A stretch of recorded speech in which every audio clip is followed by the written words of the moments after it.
On a tous en tête l'image du baby-foot ou de la corbeille de fruits au bureau, hein. Eh bien, aujourd'hui, on va décortiquer pourquoi cette vision est un peu dépassée. Et surtout, comment une nouvelle approche, la QVCT, est en train de transformer en profondeur notre rapport au travail. Alors, on va commencer par une question qui pèse, j'ai l'impression, sur pas mal de monde en ce moment. Le travail est-il vraiment devenu un fardeau? Parce que face à la montée du stress, du burn-out, le constat est assez clair, non? Les vieilles recettes pour le bien-être au travail, eh bien, elles ne suffisent plus. Il faut vraiment changer de regard. Et ça nous amène directement à notre premier point. Il est grand temps de regarder bien au-delà des avantages un peu superficiels, comme le fameux baby-foot.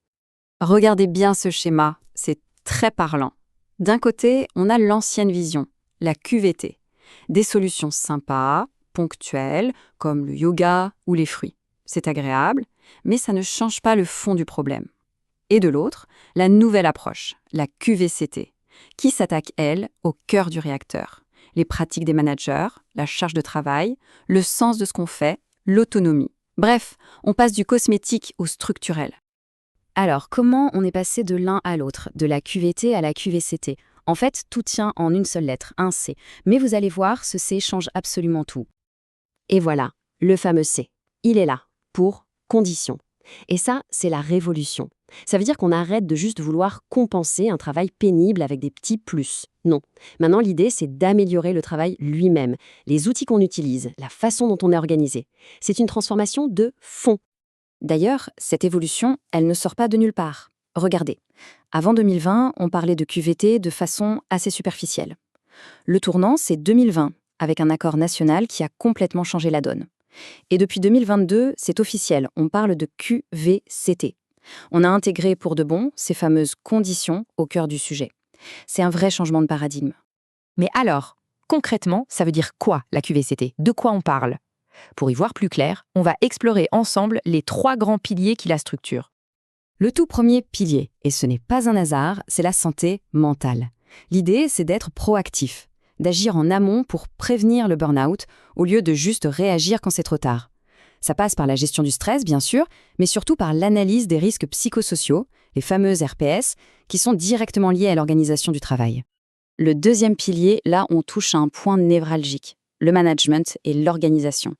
Un manager bienveillant qui sait donner du feedback constructif, qui sait bien gérer le télétravail, c'est devenu la base.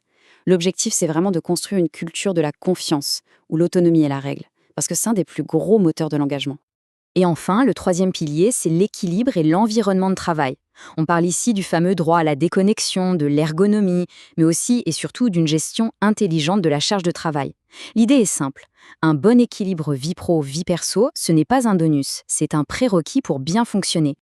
Et attention, tout ça, ce n'est pas juste de la théorie pour consultants. En France, ce sujet est vraiment au cœur d'un grand débat national en ce moment. Prenez cette phrase, par exemple. C'est le thème d'un événement national. Parler du travail, c'est productif. C'est simple, mais ça résume parfaitement l'état d'esprit. Oser mettre les mots sur ce qui va et ce qui ne va pas, c'est la toute première étape pour que ça aille mieux.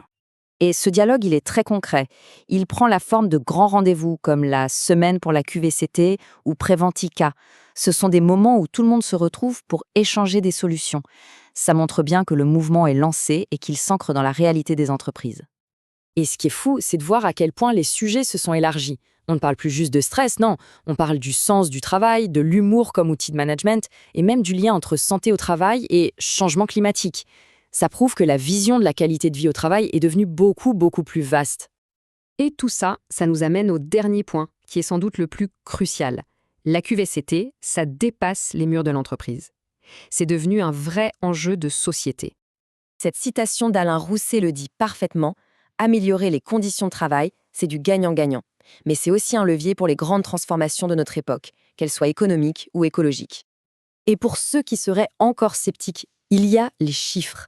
France Stratégie a montré que les boîtes qui investissent vraiment dans la QVCT et la RSE ont une croissance supérieure de 13%. C'est énorme. Et c'est logique, moins de gens qui partent, plus d'engagement, plus d'innovation. Au final, c'est un investissement qui est tout simplement rentable. Pour finir, ce que la QVCT nous propose, c'est de changer complètement de perspective. De ne plus voir le bien-être comme une charge, mais comme un investissement stratégique.